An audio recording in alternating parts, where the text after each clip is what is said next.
rechazó por amplia mayoría el DNU inconstitucional, pasa ahora a la Cámara de Diputados, donde, bueno, está más repartida la cosa. Estamos en comunicación con Leopoldo Moró. Buen día, Leopoldo, ¿cómo estás? ¿Qué tal, Gustavo? Bien, un gusto en escucharte. Bueno, lo mismo, Leopoldo, gracias. Bueno, ¿y cómo viene? ¿Cómo ven esto por la fragmentación que también hay en diputados? ¿Cómo puede ser el trámite en diputados? Mira, yo creo que esto abre los ojos de mucha gente, incluidos los gobernadores de provincia, que me parece que se han dado cuenta de que la trampa consistía en tratar de subirlos al carro o asociarlos a una verdadera masacre social. Es cierto que los gobernadores de provincia están necesitando recursos, no para ellos, sino para el pueblo de su propia provincia, pero también no menos cierto de que de ninguna manera quieren aparecer atacando los intereses de los trabajadores con un impuesto a las ganancias que, si se sanciona como lo propone el presidente Milei, llevaría a que mucha más gente que antes pagara el impuesto a las ganancias. El impuesto a la ganancia en este momento lo pagan 120.000 personas después de que se eliminó la cuarta categoría para los trabajadores, que en aquel momento eran 800.000 lo que pagaban. Bueno, ahora con el proyecto de Milei pasarían a pagar 1.800.000 trabajadores el impuesto a la ganancia. Tampoco los gobernadores quieren asociarse al recorte brutal que está programado para las universidades. En casi todas las provincias, vos lo sabés, y sobre todo en las capitales de esa provincia hay universidades muy importantes. Sí. ¿Qué van a hacer los gobernadores cuando la comunidad universitaria salga a las calles?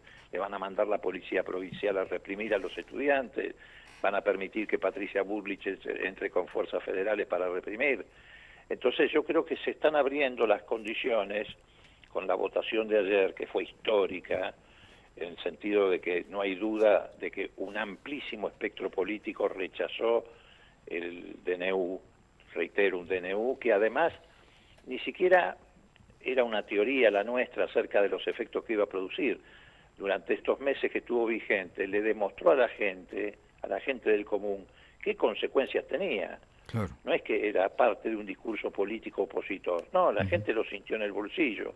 El que pagaba una prepaga, lo sintió con los aumentos de los combustibles, lo sintió con los aumentos de los remedios, con los aumentos de los alquileres. Ese fue el efecto concreto del DNU. Bueno, yo creo que se abre ahora el camino de un pacto, pero no el que quiere el presidente, sino de un pacto en el Congreso entre las fuerzas políticas. ¿Para qué? Para darle gobernabilidad no al gobierno, sino a la sociedad, que es la que está empujada al caos y a la masacre social precisamente por el gobierno. Me gusta eso, Leopoldo, que propones. Y ese pacto parlamentario ya se va insinuando. El otro día, vos sabés que en la Cámara de Diputados dimos algunos pasos de puntos de encuentro con otros bloques. Y ese pacto debe tener un carácter productivo, redistributivo, protectivo, que en definitiva son los derechos básicos de la Constitución, que es el derecho a la salud, a la educación, a la vivienda, a la alimentación, a los derechos laborales, que están consagrados en la propia Constitución. Entonces, en ese camino yo creo que vamos a avanzar. Y además, Leopoldo, como muy bien indicaste vos el miércoles a la noche, cuando el presidente salió con esa virulencia a atacar a su vicepresidenta y a amenazar a los senadores, se dio también la particularidad que no solamente el gobierno amenazaba senadores para que no voten ayer, sino que el poder económico empezó, incluso ayer lo manifestaron algunos senadores, ¿no? Lo dijo con todas las letras el senador Pablo Blanco de Tierra del Fuego. Dijo que había recibido a la noche llamadas de empresas radicadas en Tierra del Fuego. No la nombró, pero seguramente una de ellas era la de Nicky Caputo. Sí, porque Caputo estuvo presionando, Claro, Caputo estuvo presionando. Presionando a los senadores para que votaran a favor del DNU. ¿Pero por qué? Porque son los que son beneficiados por ese DNU para llevar adelante un saqueo al bolsillo de los argentinos sin ninguna restricción. Y ahora, ¿sabés qué? Yo no sé si lo leíste o tu producción lo leyó. ¿Vos leíste las declaraciones hoy de Patricia Bullrich contra Lustó? No. Bueno, vos sí, acá diario La Nación de hoy. ¿Qué dice Patricia Bullrich? Dice, no, Lustó votó en contra porque le sacamos la caja de las universidades. O sea, por un lado te confiesa que le han sacado los recursos a los estudiantes universitarios, a los docentes, etcétera. Y por el otro lado, ¿qué te está diciendo? ¿O qué mensaje le está enviando al radicalismo en la Cámara de Diputados? No, muchachos, si se portan bien, por ahí les reponemos los recursos de la universidad. Ella quiere que la caja de la universidad, como la llama, que no es una caja, sino que es recursos que permiten educar 2.500.000 estudiantes que acuden a sus universidades públicas, sirva para chantajear votos en el Congreso. Quiere enfrentar a la universidad con los que pagan la prepaga, quiere enfrentar a la universidad con los que están pagando remedios con precios que son inalcanzables y le piden a los farmacéuticos que con una tijera le corten el blister, porque ya ni siquiera piden el blister, sino un pedazo del blister. Quiere llevar a la universidad a enfrentar a los que pequeños y medianos comerciantes e industriales que en estos días le van a llegar las facturas de luz y gas y van a empujar desgraciadamente al cierre de infinidad de unidades de trabajo.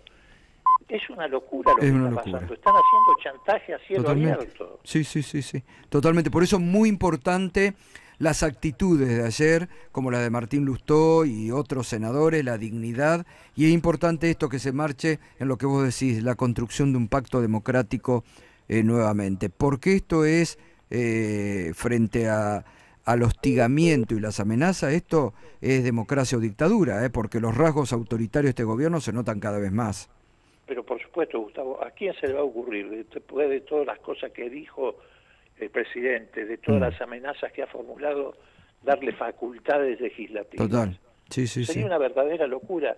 Entonces no hace falta dejarse chantajear. Si en el Congreso podemos sancionar la nueva fórmula previsional, podemos sancionar el Fondo Nacional de Incentivos Docentes, podemos sancionar la ampliación de las partidas a las universidades nacionales, y si lo hacemos con mayoría de votos, aunque lo vete el presidente, después con los 2/3 nosotros podemos insistir y se transforma en ley. Entonces, ¿para qué llevar al país a esta situación? Así es. Y bueno, además creo que ya estas medias, bueno, no sé si llamarlo media sanción, este rechazo del DNU, también va a hacer pensar muy bien a los jueces y a la justicia. Obvio, totalmente. Es lo que pidió, es lo que pidió Rosati, ¿no? Que la política actúe. Y está bien. Claro, porque ellos decían, la política actuó y demostró que es una amplia gama muy plural. Sí, totalmente. Y además el Congreso también debe asumir el compromiso de no avalar privatizaciones arbitrarias de empresas públicas que son superavitarias.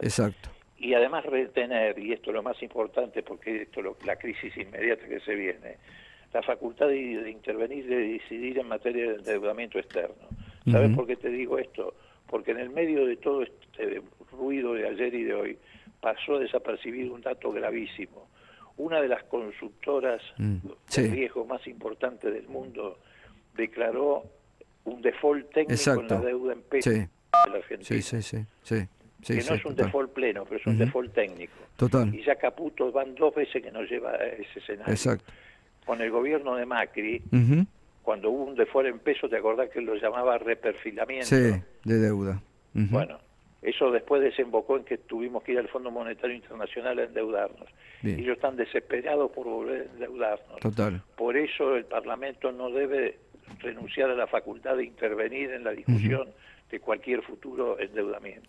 Leopoldo, gracias, como siempre, un abrazo, que tengas buen día. Que te vaya muy bien. Leopoldo Moro, diputado nacional, bien, clarito, me gustó eso de